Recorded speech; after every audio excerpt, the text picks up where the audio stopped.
የሐዋርያት ሥራን ግን አምስተኛው ወንጌል ይሉታል። ቃለ እግዚአብሔር ክርስቲያኖች የሚሰበከው ያለማወቅ ጨለማችንን ድንቁርናችንን አርቆ የማወቅን ብርሃንና ሕይወትን እንድንላበስ ለማድረግ ብቻ አይደለም። እግዚአብሔር እንዴት አይነት አምላክ እንደሆነ ተመልከቱ።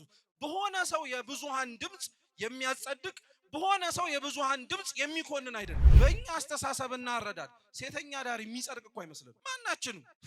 ማናችንም የሚጸድቅ አይመስለንም። ሲጀመር ማንስ ወርዶ እሷን ያያት? እግዚአብሔርን ለብዙ ነገር ብለን እንተዋዋለን እንጂ ስለ እግዚአብሔር ብለን የተውነው ምንም ነገር የለንም። ቅድስና እንደምናወራው በነገራችን ላይ በጣም ቀላል አይደለም። አንድ ለእግዚአብሔር ብትሰጠው ሁሉን ነገር እንደሰጠው አድርጎ የሚቆጠረው ነገር ሰውነት። ስለ እግዚአብሔር ብሎ ለመሞት ግን የመጀመሪያው መንገድ ከኃጢአት መላቀቅ። ኃጢአትን ስለ እግዚአብሔር ስትል ካልተውክለት እንዴት ለእግዚአብሔር ብለህ አንገትህን ትሰጥለታለህ?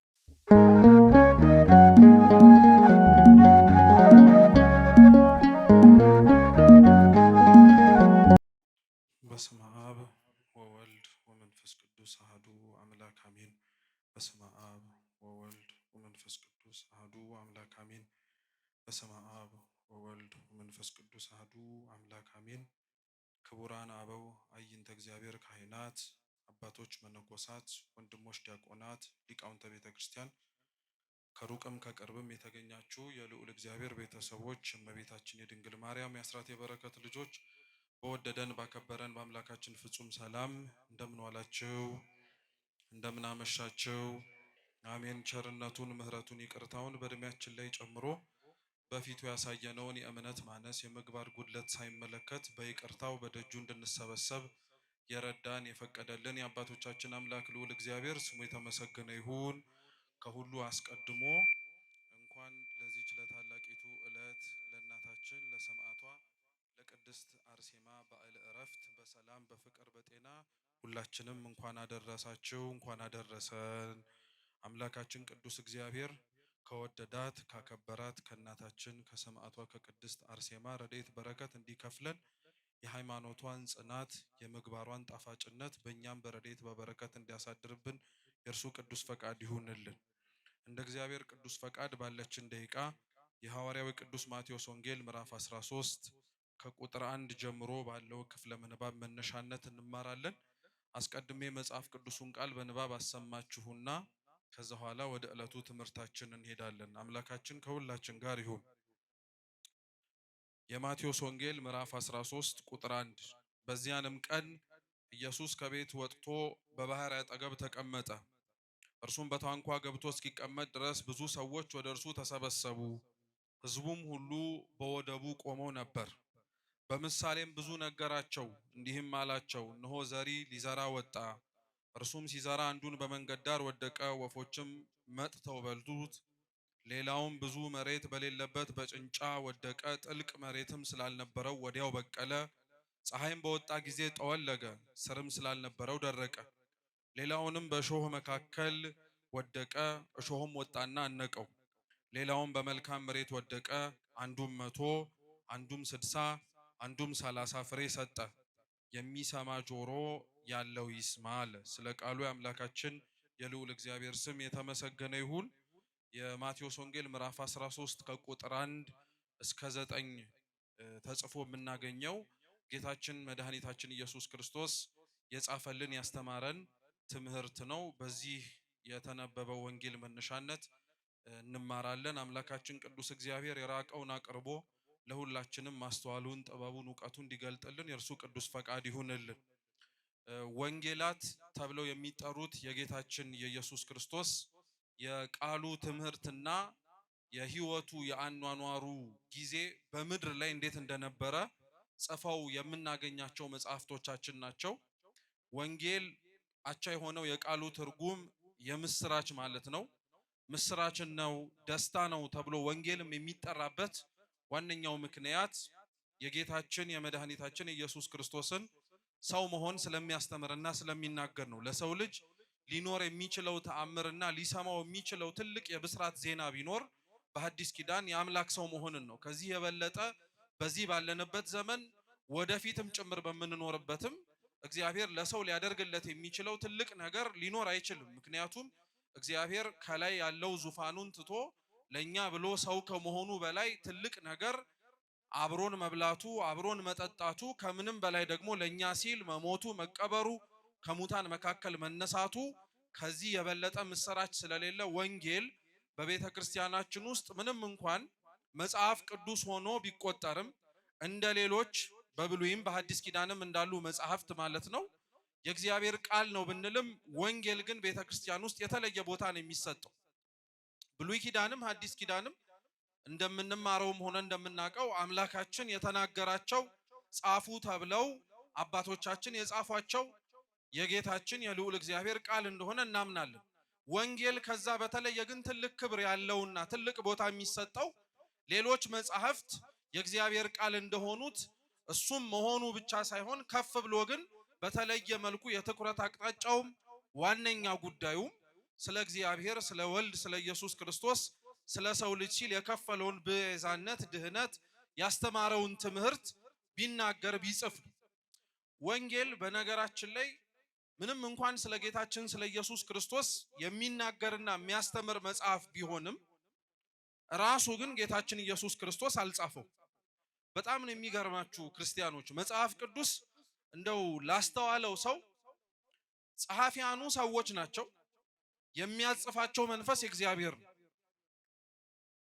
አምነን ተቀብለነው በቤተ ክርስቲያናችን ባሉት መጽሐፍት ማለት ነው ራሱ እግዚአብሔር ጽፎታል ብለን ያለን መጽሐፍ እንደሌለ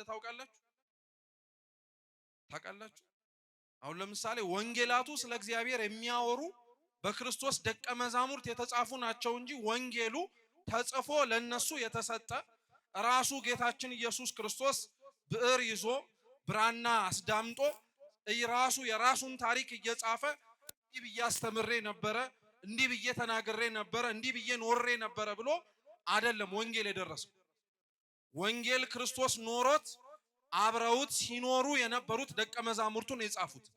ይሄን ማወቅ ስለሚያስፈልገን ነው። በነገራችን ላይ ክርስቶስ ለምንድነው እርሱ ወንጌልን ያልጻፈው?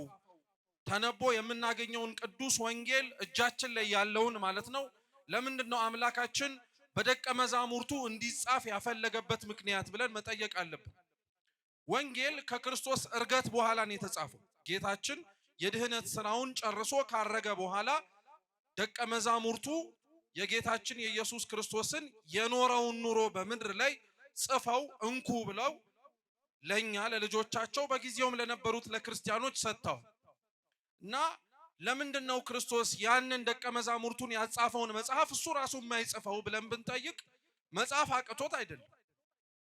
እነሱን እንዲጽፉት ያነሳሳቸው አምላካቸው፣ እነሱን እንዲጽፉት ያነሳሳቸው የእግዚአብሔር መንፈስ ራሱ ጌታችን እግዚአብሔር ተስኖት አይደለም። ክብር ይግባውና ሁሉንም ነገር አድርጎ ጨርሶ አከናውኖ ማስረከብ ይችል ነበር፣ ግን ያንን አላደረገው። ወንጌላት ከሱ ይልቅ በደቀ መዛሙርቱ እጅ እንዲጻፍ የፈለገበት የመጀመሪያው ምክንያት ከክርስቶስ እርገት በኋላ ይህች ቤተ ክርስቲያን ብቻዋን እግዚአብሔርም አብሯት እንዳለም ጭምር ታወቅን። ልብ ብላችሁ ስሙ ክርስቲያኖች። የክርስቶስ የመጀመሪያዎቹ ተከታዮቹ የሆኑት ሐዋርያት ማለት ነው ከጌታችን ጋር የነበራቸው ቀረቤታ ግንኙነት የመምህርና የተማሪ ብቻ አይደለም። ስለ ክርስቶስ ሲሉ ሁሉን ነገር ተውለት ነው የተከተሉት። ሐዋርያትና ክርስቶስ ያላቸው ግንኙነት ማለት ምን መሰላችሁ? ሐዋርያት ክርስቶስን ሲያዩት መምህራቸው ብቻ አይደለም፣ ሁሉን ጥለው የተከተሉለት ተስፋቸውም ጭምር። ሐዋርያት ክርስቶስን ሲመለከቱት ሁሉን ጥለው ሁሉን አስበልጠው የወደዱት የመጨረሻ ፍቅራቸው። ስለዚህ አብረውት በነበሩባቸው በ3 ዓመት ተኩል ቆይታዎቻቸው ላይ ማለት ነው ከክርስቶስ ጋር የዋለበት ውለዋል፣ ያደረበት አድረዋል። ማረግ ያለበትን ነገር በሙሉ ሲያረግ በሚችሉት በአቅማቸው እስከ መጨረሻው ድረስ ለመታመን ሞክረው ታምነውም ጭምር ተገኝተዋል። እና ክርስቶስ የሐዋርያት ሥራ ምዕራፍ 1 ላይ ወደ መጣበት ወደ ላይ ወደ ክብሩ ወደ ዙፋኑ ሊያርግ በነበረበት ጊዜ ላይ ሐዋርያት በጣም አዝነው ነበር። ምክንያቱም ሁሉን ጥለውለት ተስፋ አድርገውት የነበረው አምላካቸው አሁን ሊሰናበታቸው ወደ ላይ ጥሏቸው ሊሄድ ነው። ስለዚህ ተስፋ ሰጣቸው። እስከ ዓለም ፍጻሜ ድረስ ከናንተ ጋር ነኝ አላቸው። ሊያርግ ነው፣ ወደ ላይ ወደ ሰማያት ሊወጣ ነው። በዛው አንጻር ደግሞ እስከ ዓለም ፍጻሜ ከነማን ጋር ነኝ እያለ ነው? ከናንተ ጋር ነኝ እያላቸው። እና ክርስቶስ ወደ ላይ ወደ ሰማያት አርጎም ቢሆን ከነሱ ጋር ለዘላለም እንደቆየ ማወቅ እንዲችሉ እና አብሯቸውም እስከ ዓለም ፍጻሜ ድረስ እንዳለ እንዲረዱ ቅዱስ የሆነውን መንፈስ የእግዚአብሔርን መንፈስ ቅዱስን እልክላችኋለሁ አላቸው። መንፈስ ቅዱስን ተቀበሉ። መንፈስ ቅዱስን የተቀበሉት ደቀ መዛሙርቱም ወጥተው ልክ ክርስቶስ በቃል እንዳስተማራቸው በቃል ማስተማር ጀመሩ። እነሱ በቃል ያስተማሩትን ከመጻፋቸው አስቀድሞ ክርስቶስ በቃል ያስተማራቸውን መጀመሪያ መጻፍ ጀመሩ። ያንን በማድረጋቸው እግዚአብሔር እውነትም ከነሱ እንዳልተለየ አሁንም አብሯቸው እንደሆነ ጥሏቸው በስጋ ወደ ላይ ወደ ሰማይ ይሂድ እንጂ ቅዱስ የሆነው መንፈሱ ግን ከነሱ እንዳልተለየ ማወቅ ይቻል ዘንድ መጻፍ የሚችለውን ይህንን ወንጌል እነሱ እንዲጽፉት አደረገ። አንደኛ። ሁለተኛው ወንጌል ብቻ ሳይሆን ከወንጌላትም ውጪ ያሉ መልእክታትንም የሐዋርያት ሥራንም ጨምሮ ለምን እግዚአብሔር አሁንም በእነሱ እጅ እንዲጻፍ ፈለገ? ይሄን ክርስቲያኖች ጠንቅቀን ማወቅ ያለብን ለምን መሰላችሁ? እኛ ያለንበት ቤተ እምነት ውስጥ ወረደ ብለን የምንቀበለው የሆነ መጽሐፍ የለንም። እየሰማችሁ ነው? ተጽፈው ለተጻፉት መጽሐፍትም ባለቤት ሆነው ሊጠየቁ የሚችሉ እንዳሉ አምነን እንቀበላለን። እና ያንን ያደረገበት እግዚአብሔር ምክንያቱ ምን እንደሆነ መረዳት አለብን። ልክ ወንጌላት የተጻፉበት ምክንያት ክርስቶስ ከእርገቱ በኋላ ጥሏቸው እንዳልሄደ ማሳያ ምስክር እንዲሆን ቅዱስ መንፈሱ እነሱ ጋር እንዳለ ማወቅ እንዲችሉ እንዳጻፋቸው ሁሉ እንደዚሁ ሁሉ ከዛ ውጪ ያሉትን የሐዋርያት ሥራንም ሌሎችም የአዲስ ኪዳን መጽሐፍት ሲጻፉም የተጻፈበት ምክንያት አለ። የሐዋርያት ሥራም የተጻፈበት ምክንያት ተመሳሳይ ነው። እንዲያውም የሐዋርያት ሥራ ራሱ መጽሐፉ ራሱ በነገራችን ላይ ብዙ አይነት መጠሪያዎች አሉት። እኛ ጋር የደረሰው አብዛኞቻችን የምናውቀው በአማርኛ የሐዋርያት ሥራ ነው። እስኪ የሐዋርያት ሥራ በሉ። በግዕዙ ገድለ ሐዋርያት ማለት ነው። ይሄ መጠሪያ አብዛኞቻችን የምናውቀው መጽሐፍ ነው። ከዚህ መጠሪያው የሐዋርያት ሥራ ተብሎ ከሚጠራው መጠሪያ ውጪ ግን ሊቃውንተ ቤተ ክርስቲያን እንደ መጽሐፉ ጠባይ የሰጡት የተለያየ መጠሪያ አለ። አንደኛው የሐዋርያት ሥራ ምን ይባላል መሰላችሁ? አምስተኛው ወንጌል ይባላል። እስኪ አምስተኛው ወንጌል በሉ። አምነን የተቀበልነው ስንት ወንጌል ነው? አራት ነው። የማቴዎስ፣ የማርቆስ፣ የሉቃስና የዮሐንስ ወንጌል። የሐዋርያት ሥራን ግን አምስተኛው ወንጌል ይሉታል። ለምን መሰላችሁ? ወንጌል ጌታችን ኢየሱስ ክርስቶስ በምድር ላይ ሆኖ ያስተማረው ትምህርት ነው። እሱ ራሱ እንዲህ ሁኑ፣ እኔ እንዲህ እንዳደረኩኝ እናንተ እንዲያድርጉ፣ እኔ እንዲህ እንደሰራው እናንተ እንዲስሩ፣ ይሄ ይመጣባችኋል፣ ይሄ ይሆንባችኋል፣ እኔ እንዲህ ሆነብኝ እያለ በምሳሌ በቀጥታ ያስተማረው ትምህርት ነው። በዚህ የማማር ማስተማር ሂደት ውስጥ ክርስቶስ ያስተምራል፣ ደቀ መዛሙርቱ ይማራሉ። ልብ ብላችሁ ስሙ። የሐዋርያት ሥራ ላይ ግን ልዩነቱ ምን መሰላችሁ? ሲያስተምራቸው የነበረውና ኑሩ ሲላቸው የነበረው ክርስቶስ ያርጋል። አሁን ወንጌሉን ከመስማትና ከመማር ባለፈ የመኖር ድርሻና ኃላፊነቱ የወደቀው የሰሙት ደቀ መዛሙርት ላይ ነው። ምን ልላችሁ ፈልጌ መሰላችሁ? አምስተኛው ወንጌል ተብሎ የሚጠራው የሐዋርያት ሥራ መጽሐፍ ክርስቶስ ያስተማረውን ትምህርት ሕያው ሆኖ ሲኖር የምታገኙበት መጽሐፍ። ቃለ እግዚአብሔር ክርስቲያኖች የሚሰበከው ያለማወቅ ጨለማችንን ድንቁርናችንን አርቆ የማወቅን ብርሃንና ሕይወትን እንድንላበስ ለማድረግ ብቻ አይደለም። ማለትም ቃለ እግዚአብሔር የእግዚአብሔር ቃል ትምህርት የሚሰጠው በቤተ ክርስቲያን ውስጥ በዋነኝነት አለማወቃችን እንዲቀረፍና ያውቃሉ ተብለን እንድንጠራ ብቻ አይደለም። ክርስቲያኖች ወንጌል የተሰበከላቸው ክርስቲያኖች ክርስቶስ ወርዶ ያስተማራቸው ምክንያት የተማሩትን እንዲኖሩ ነው። ምን እንዲያረጉ? እስቲ የተማሩትን በሉ እንዲኖሩ።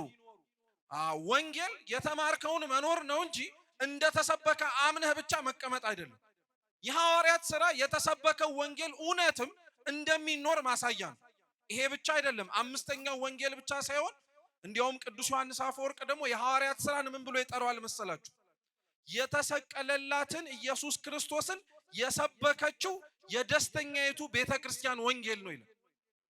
ክርስቶስ አሳልፎ ራሱን የሰጠው በመስቀል ነው። ያ የክርስቶስ ሕማምን የክርስቶስ መከራ አምልካውና አብራው ለምትኖረው ቤተ ክርስቲያን የሐዘኗ ምንጭ ብቻ ሳይሆን የደስታዋ ምንጭ ነው። እና በክርስቶስ መሰቀል ሕማም ውስጥ እቺ ቤተክርስቲያን ደስተኛ ናት። ለምን? እርሱ ባይሰቀል፣ እርሱ ዋጋ ባይከፍል፣ እርሱ ለሕማምና ለጭንቅ ራሱን አሳልፎ ባይሰጥ ዛሬ ተሰብስበን ደስ ልንሰኝበት የምንችልበት ምንም ምክንያት የለም። ይሄን ይታወቅ ዘንድ ነው መጽሐፈ ምስጢር የተባለ የአባ ጊዮርጊስ መጽሐፍ ላይ አባ ጊዮርጊስ ዘጋስጫ የጌታችን የመድኃኒታችን የኢየሱስ ክርስቶስን ነገረ ስቅለቱን ከነገረ ደብረ ታቦር ጋር እያነጻጸረ ያስተምራል። ምን ይላል መሰላችሁ? በደብረ ታቦር ጌታችን ኢየሱስ ክርስቶስ የምስጢር ደቀ መዛሙርቱ የሆኑትን ያዕቆብን ዮሐንስንና ጴጥሮስን ይዟቸው ወደ ታቦር ተራራ ይወጣል። መልኩ ይለወጣል፣ ፊቱ እንደ ፀሐይ ያበራል፣ ልብሱ ያንጸባርቃል። ይሄን የተመለከቱት ደቀ መዛሙርቱ ከአቅማቸው በላይ ስለሆነ ያዩት መገለጥ ወደፊት ወደ መሬት ወድቀው ሁሉም ይደፋሉ። ድምጽ ይሰማሉ፣ የምወደው ልጄ ይህ ነው እርሱን ስሙት የሚል የእግዚአብሔር አብን ምስክርነት። ይሄ ሁሉ በተከወነበት ክዋኔ ላይ ቅዱስ ጴጥሮስ ምን ብሎ ይናገራል? በዚህ መኖር ለኛ መልካም ነው ይላል። በየት መኖር? ማን በዛ መኖር የሚጠላል? ማን ክርስቶስ ብርሃኑን ባሳየበት ፊቱ እንደ ፀሐይ ባበራበት የእግዚአብሔር አብ ምስክርነት በተሰማበት ተራራ ላይ መኖር ማንም አይጠላም፣ ማንም አይጸየፍም። ደስን የሚለው የምታዩት ነገር ለመኖር ያጓጓላ። የምትመለከቱት ነገር ሙቱ አያሰኝም፣ ዋጋ ክፈሉ አያስብልም። ይሄንን አይቶ ቅዱስ ጴጥሮስ በዚህ መኖር ለኛ መልካም ነው አለ። ደግሞ እኮ ለኔ ቢል አንድ ነገር ራሱን ብቻ ሳይሆን ሌላውንም ጠቀለለና ለሁላችንም በዚህ መኖር መልካም ነው እንደማለት ነው። እና አባ ጊዮርጊስ ምን ይለዋል መሰላችሁ ለቅዱስ ጴጥሮስ ለዚህ ንግግሩ? አዎ ቅዱስ ጴጥሮስ ሆይ ለአንተ በዚህ መኖር በጣም ጥሩ ነው። ለምን? እያየኸው ያለኸው እየተመለከትከው ያለኸው የሚደንቅ ነው፣ ግን ለኛ በዚህ መኖር መልካም አይደለም። ክርስቶስ ፊቱን እንደ ፀሐይ በማብራቱና በማየታችን ልብሱ አጣቢ ከሚያነጻው በላይ ነጽቶ በመመልከታችን ለነፍሳችን ምን ያገኘነው ነገር አለ? ላንተ በዛ በደብረ ታቦር መኖር መልካም ነው፣ ለኛ እርቃኑን ሆኖ በተሰቀለበት በቀራንዮ መገኘት የተሻለ ነው አለ አባ ጊዮርጊስ። ስለዚህ የክርስቶስ ሕማሙ፣ ስቃዩ፣ እንግልቱ ለዚህ ስለተሰበሰብንባት ቤተክርስቲያን ደስታዋ ነው፣ ሐሴቷ ነው። ስለዚህ ጌታችን ኢየሱስ ክርስቶስ ከተሰበከው ወንጌል በኋላ ትምህርት ብቻ ሳይሆን ሕይወት እንደሆነ የምታውቁት በሐዋርያት ሥራ ነው። አንደኛ ማወቅ ያለብን ነገር ነው። ሁለተኛው ስለ ወንጌላት ማወቅ ያለብን ነገር ደግሞ ምን መሰላችሁ ክርስቲያኖች? ወንጌላት ተጽፈው ስንሳለማቸው፣ ተነበውም ስናደምጣቸው፣ ስንሰበካቸው እውነት እንደሆኑ እናምናለን አናምንም? መልሱ እንጂ ማንም ያምናል፣ ምንም ጥርጥር የለውም። ክርስቲያን ሆኖ ወንጌልን ታምናለህ ተብሎ ቢጠየቅ ምን አይነት ጥያቄ ነው ራሱ ጥያቄውን የሚያስብለው። ግን እውነት ክርስቲያኖች አያምጣብን እንጂ ወንጌል ራሱ እውነት መሆኑን በምን ታውቃላችሁ ብትባሉ ምን ልትሉ? ምክንያቱም ለምን መሰላችሁ? እቺ የምንኖርባት ዓለም እንኳን ክርስቶስ የተጻፈውን ይቅርና ባለቤቱ ራሱ እኮ የለም ብላ የምትክድ አምላክ ነው። የለም ብላ የምታምን ዓለም ውስጥ ነው ያለ ነው። እግዚአብሔር የለም የሚል ማለት ነው። ክርስቶስ የለም ብሎ የሚያስተምር የሚናገርበት ዘመን ላይ ወቅት ላይ ፈተና ላይ ያለንበት ወቅት ስለሆነ ማለት ነው። የተጻፈውን ወንጌል ታዲያ አምላክ የለም ብሎ የሚጠራጠር ሰው እንዳለ ሁሉ የተጻፈውን ራሱ እውነት ብሎ ላለመቀበል ምክንያት የሚፈልግ ሰው አይጠፋም። አንዱ የተጻፈልን ወንጌል እውነት መሆኑን የምናውቀው በምን መሰላችሁ ክርስቲያኖች?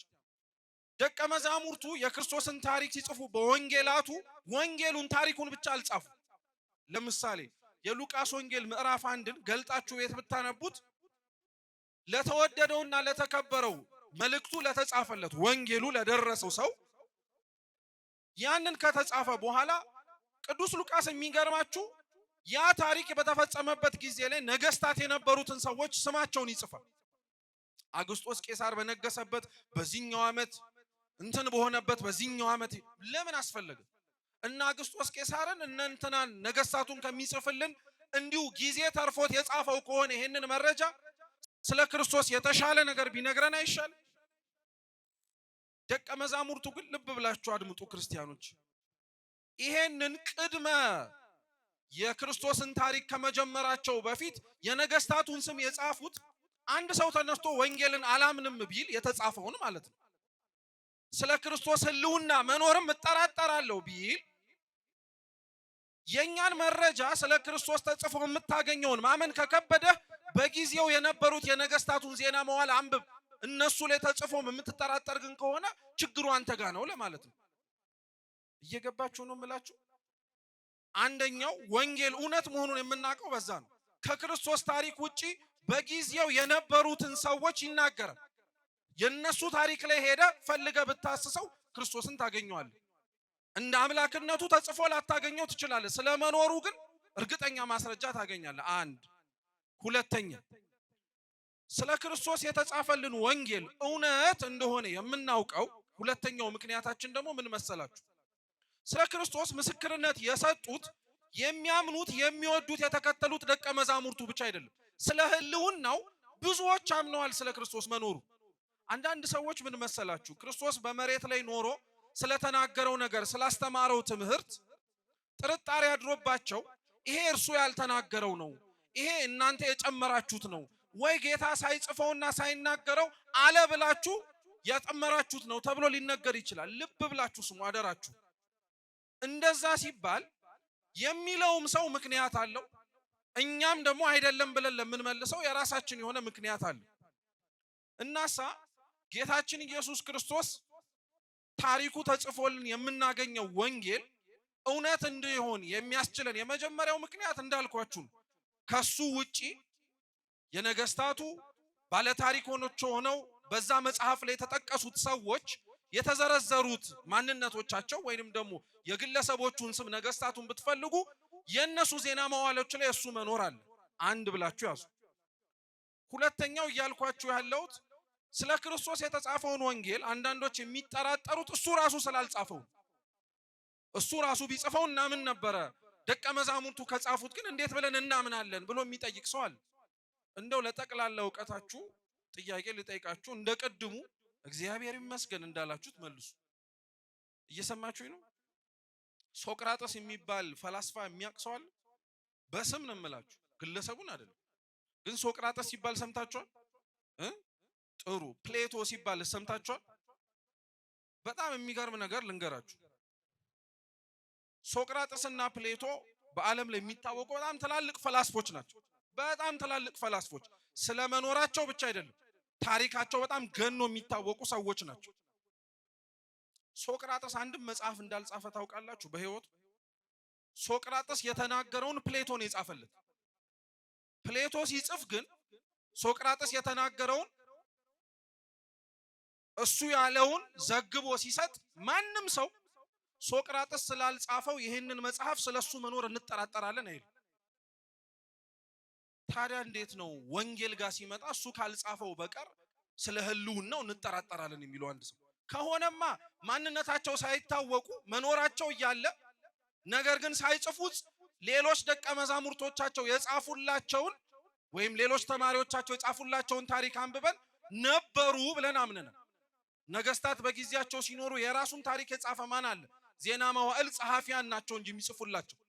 እነሱ ስለጻፉላቸውና ነገስታቱ በእጆቻቸው ስላልጻፉት አናምንም አይልም ማንም ሰው። ለክርስቶስ ሲሆን ለወንጌል ሲሆን ታዲያ ለምን እንደዚህ እንጠነክራለን? ሁለት ሶስተኛው ወንጌል እውነት መሆኑን የሚያምን እና ለማወቅ የሚፈልግ ሰው ካለ ወንጌላት ላይ ተጽፈው የምናገኛቸው ከተሞች እስካሁን አሉ። ለምሳሌ ኢየሩሳሌም እስካሁን አለች የለች? ናዝሬትስ፣ ገሊላስ፣ ሰማሪያስ እነዚህ ከተሞች እንደ ውሸት ነው ከተባለ ራሱ ምን ይሄን ያክል ውሸት ለመጻፍ ከተማ አስፈጠረ? እሺ ውሸት ነው ታሪኩ ከተባለ ከተማውም ውሸት ሊሆን ነው ማለት ነው? አልነበረም ብለን ልንጠራጠር ነው? አሁን ይሄንን ሁሉ ስለ ወንጌል ምን አስደከመህ ማለታቸው አይቀርም። የወንጌል ክርስቲያኖች እውነተኛነቱ የሚታወቀው እንዲህ ምክንያት ዘርዝረን ጸሐፊያኑ ስላሉ በእንዲህ አይነት መልኩ ካርታ ስላለ ምናምን የምንለው ጉዳይ ብቻ አይደለም። ወንጌል እውነት መሆኑ የሚታወቀው የተሰበከለት ሰው ሲኖር። አሁን የተሰበከ የክርስቶስ ወንጌል እንደው በዓለም ዳርቻ በሰሜንም በደቡብም በምስራቅም በምዕራብም አልተሰበከም ማለት እስኪከብደን ድረስ አገልጋዮችም ነዋሪዎችም ክርስቲያኖችም በየአጽናፈ ዓለሙ ዞረዋል። በተሰበከው ልክ ግን ስለ ወንጌል አሁንም የሚጠራጠር ሰው አለ። አሁንም ስለ ጌታችን ስለ ኢየሱስ ክርስቶስ ትምህርት ጥያቄ ውስጥ የሚገባ ሰው አለ። ለምን እንደሚገባ ታውቃላችሁ? ማስረጃ አጥቶ አይደለም። ሊያምንበት የሚችልበት ምክንያት ተዘርዝሮ ቢቀርብ እንኳን ለማመን በጣም የሚጨነቀው ላለማመንም በጣም የሚታገለው የተጻፈው እንደተጻፈ ሊያሳየው የሚችል መረጃ አጥቶ አይደለም። የተጻፈውን ኖሮ የሚያሳየው ሰው ግን ጠፋው። ወንጌሉ በሚሰበክበትና እግዚአብሔር ኑሩት ባለበት ልክ የሚሞክርም ለመኖርም የሚታይም ሰው እየደበዘዘ መጣ። ደግሞ ይሄ አይቀርም። በነገራችን ጨለማው በየሰዓታቱ እየጠነከረ ጨለማው ከ12 ሰዓት በኋላ እየበረታ እየጠቆረ እንደሚመጣው ሁሉ ዘመንም እንዲህ ነው። ክርስቲያኖች እየጠቆረ እየጨለመ ስለ ወንጌል ሰው ሊኖረው የሚችለው ጥያቄ እየቀነሰ አይመጣም፣ እየጨመረ ነው የሚመጣው። መቀነስ የምትፈልግ ከሆነ ማስረጃዎች ሊሆኑ የሚችሉ ጥቅሶችን፣ መጽሐፍትን፣ ሌሎች ነገሮችን በማምጣት ብቻ አይደለም የምታሸንፈው። ስለ ወንጌል እውነተኛነት ሰው ሊያውቅ የሚችለው የሚኖር ሰው ሲታይ ነው የተሰበከለት። ለዛ ነው ደቀ መዛሙርቱ ስለ ክርስቶስ በጻፉት በእያንዳንዱ ወንጌላቸው ላይ እነሱ እንዴት ከእግዚአብሔር ጋር እንደተገናኙ ይናገራሉ። ለምሳሌ ቅዱስ ማቴዎስ አንዱ ነው። ማቴዎስ ጌታችን ኢየሱስ ክርስቶስ ከመረጣቸው ከ10 ደቀ መዛሙርት መካከል አንዱ ነው። ቅዱስ ማቴዎስ በቀደመ ግብሩ ክርስቶስን ከመከተሉ በፊት ማለት ነው ቀራጭ ነበረ። ቀራጭ አሁን ባለው በዘመናዊው ቋንቋ እንጥራው ካልን ግብር ሰብሳቢ ማለት ነው።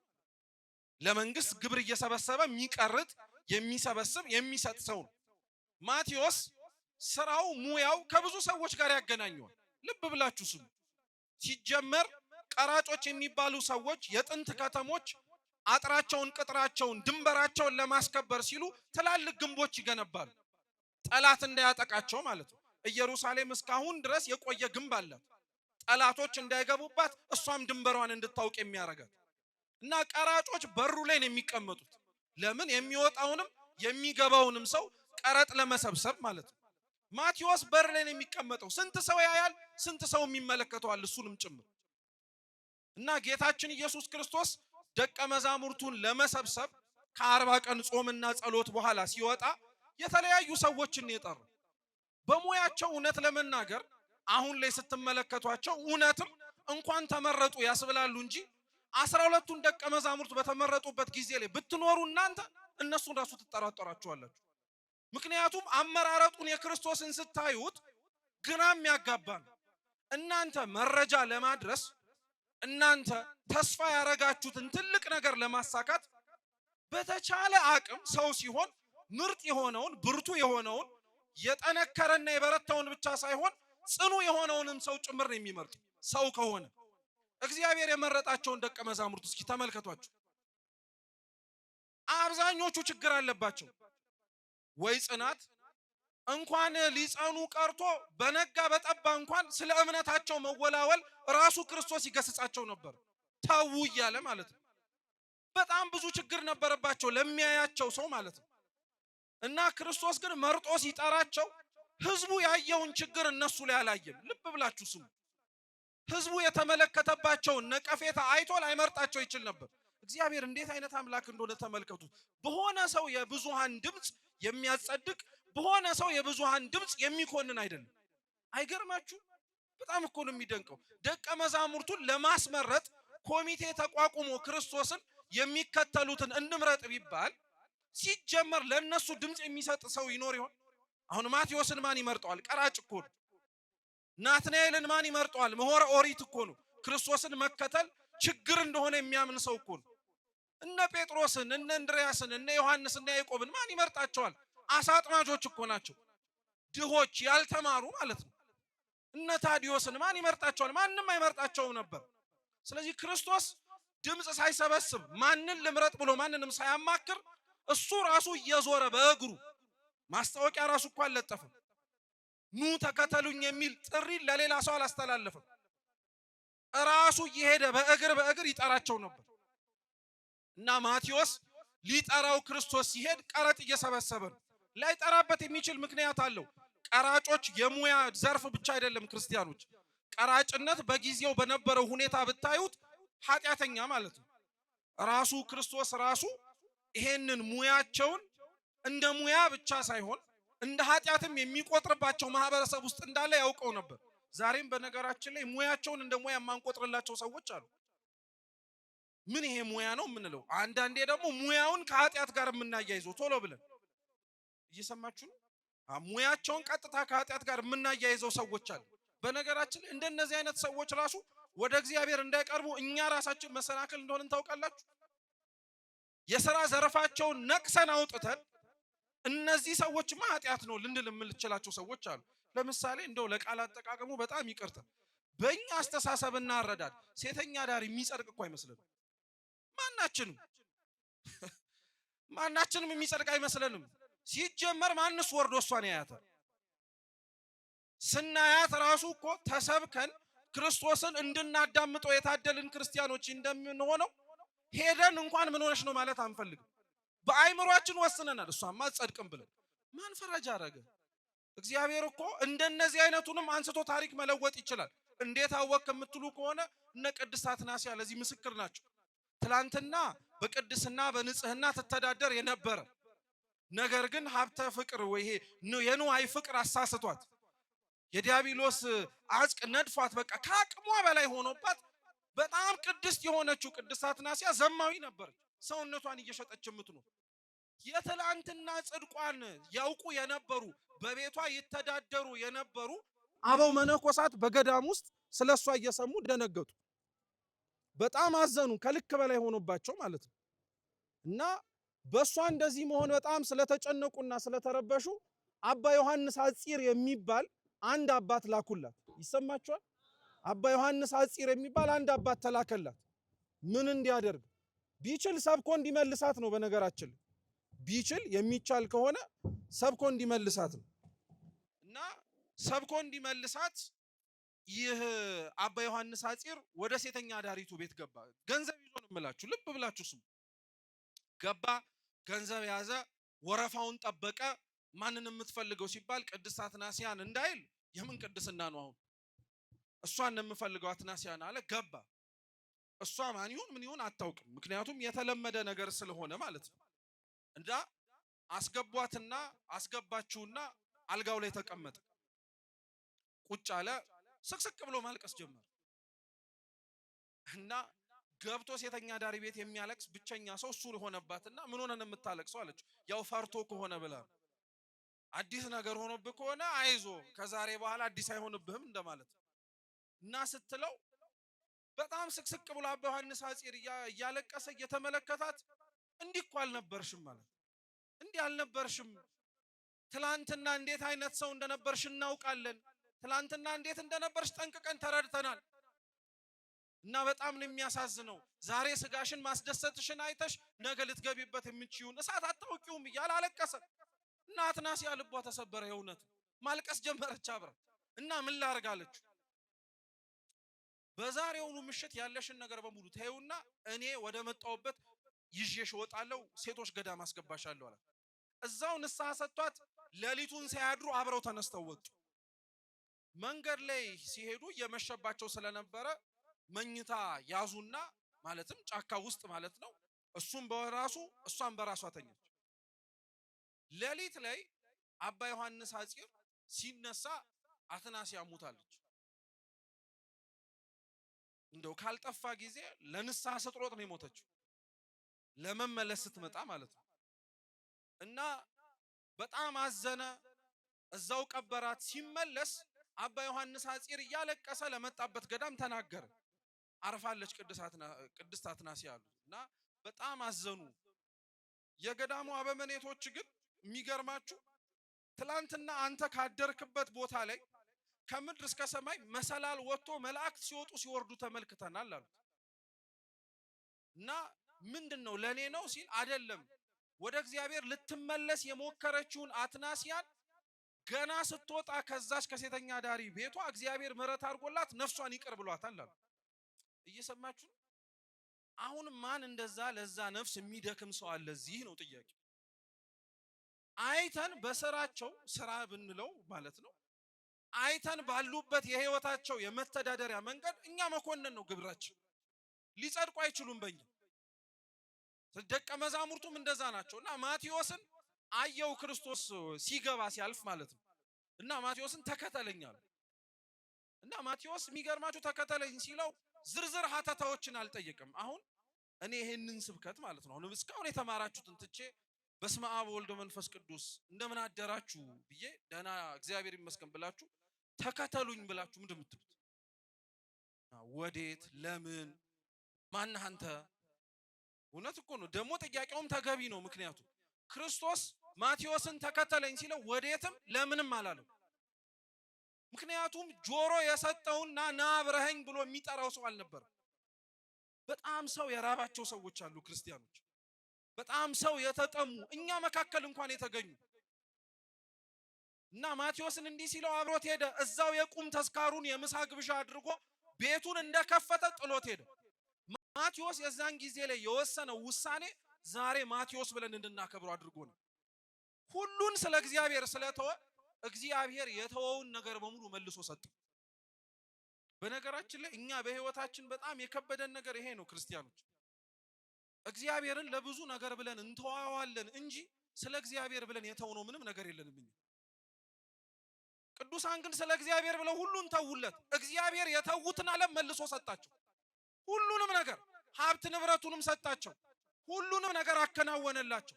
የጠሉትን ስለሱ ብለው የተዉትን ነገር በሙሉ አረገላቸው እና ቅዱስ ማቴዎስ ተከተለኝ የሚለው የክርስቶስ ስብከት አሸንፎት እስካሁን ድረስ የሚታወቅ ከፍ ያለ ቅድስናና ማዕረግ አለው።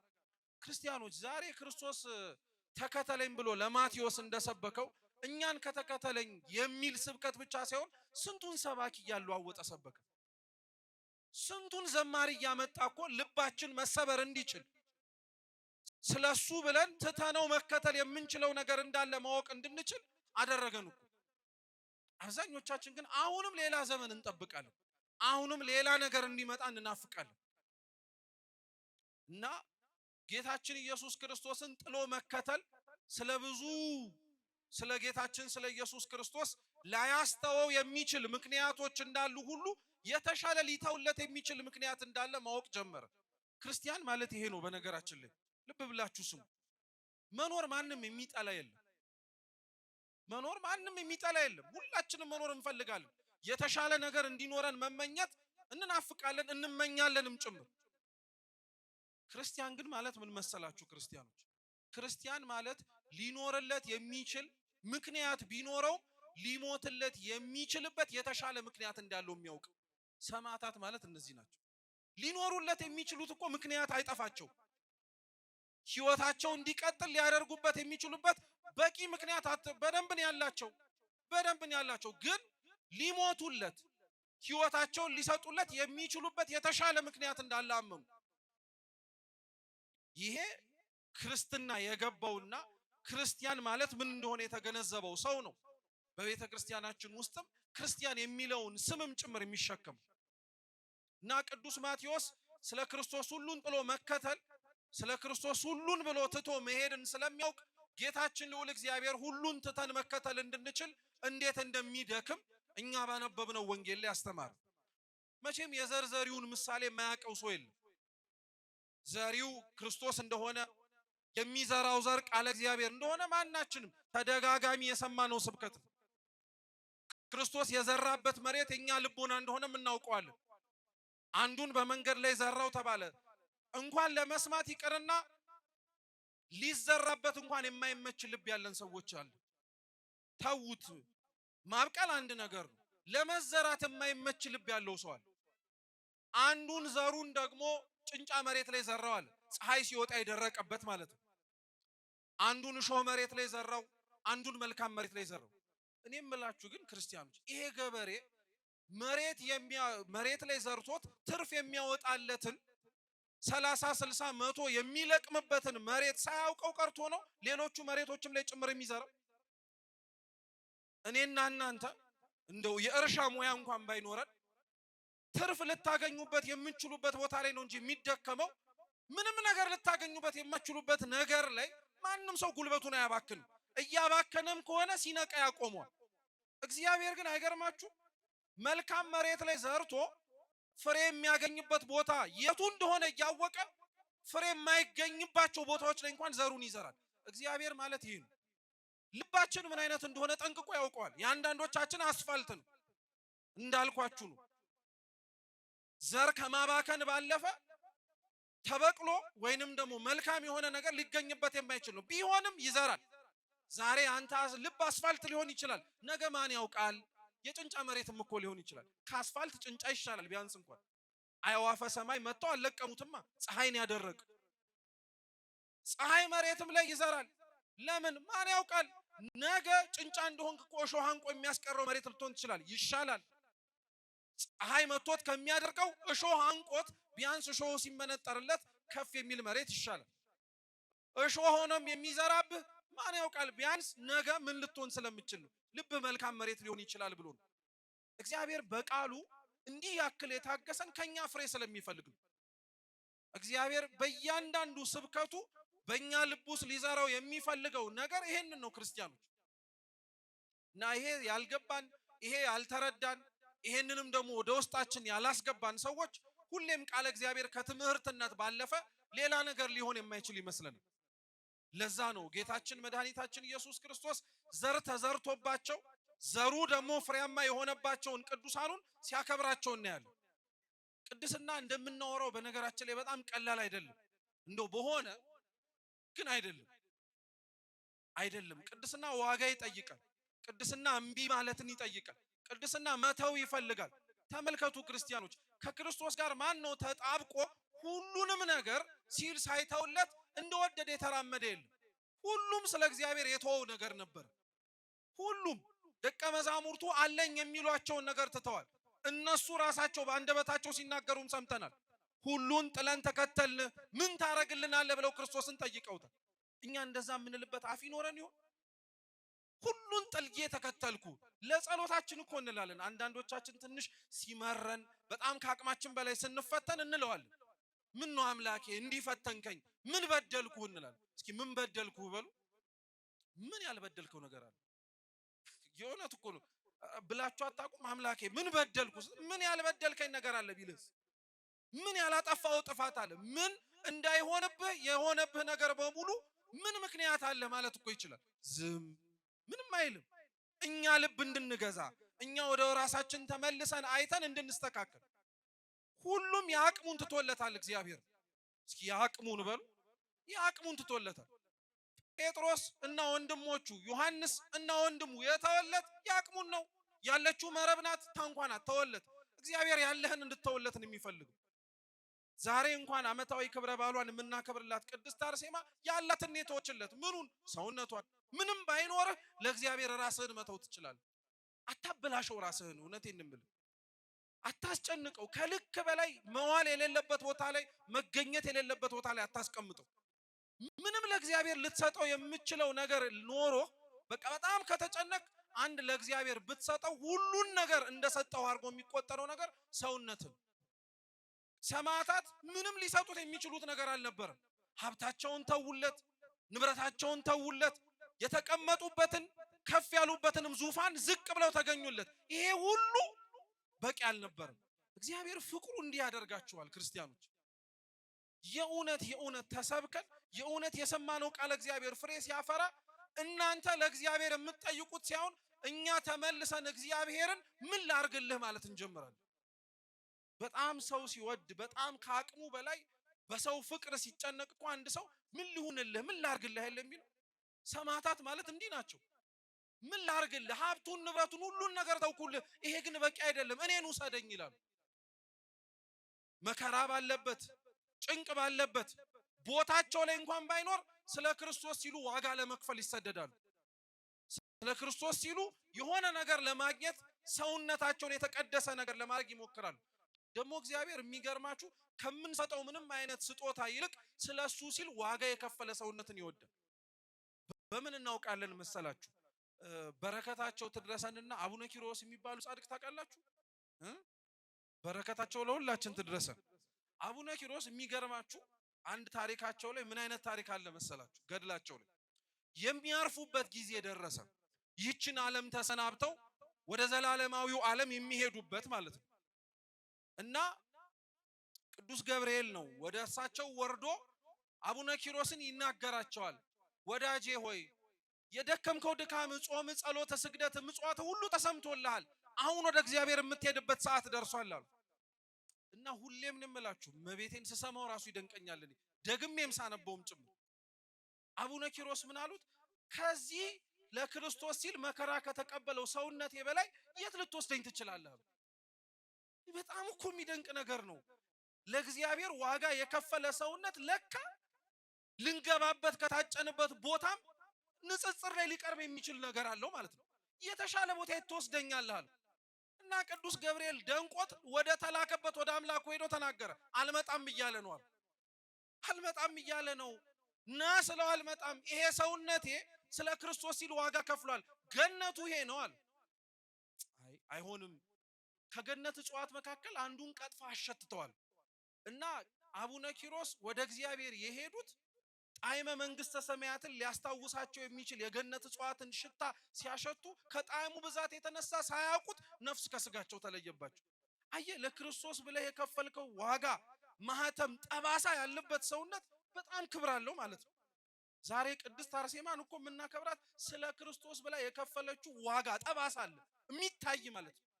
ዋጋ ከፍላለታለች። በደንብ አድርጋ ንጽህናዋን ጠብቃለታለች። ድንግልናዋን አሳልፋ አልሰጥም ብላ ተጋድላለታለች። ከነ ቅድስት አጋታ ከነ ቅዱስ ጎርጎሪዮስ አብረዋት ማህበራት ከሆኑትም ጭምር ህይወቷን ሰጥታለታለች። ይሄ ብቻ አይደለም። ከቅድስት አርሴማ እንደ መልካም መሬትነቷ 30 60 ብቻ ሳይሆን 100 ፍሬ ተገኝቶባታል። እስኪ 100 በሉ። 30 ማለት የቅርብ ቤተሰብ ነው። 60 ማለት አብሮ ካጠገብ ሊገኝ የሚችል ነው። 100 ፍጹም የሆነ በረከት ማለት የማያምን ሰው ነው።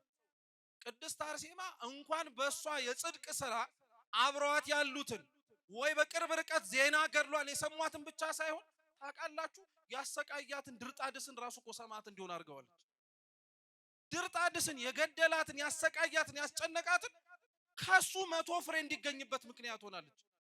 ክርስቶስ ዋጋ የከፈለለት ሰውነት መልካም መሬት እርሻ ሆኖ ፍሬ የሚለቀምበት ማለት ይሄ ነው።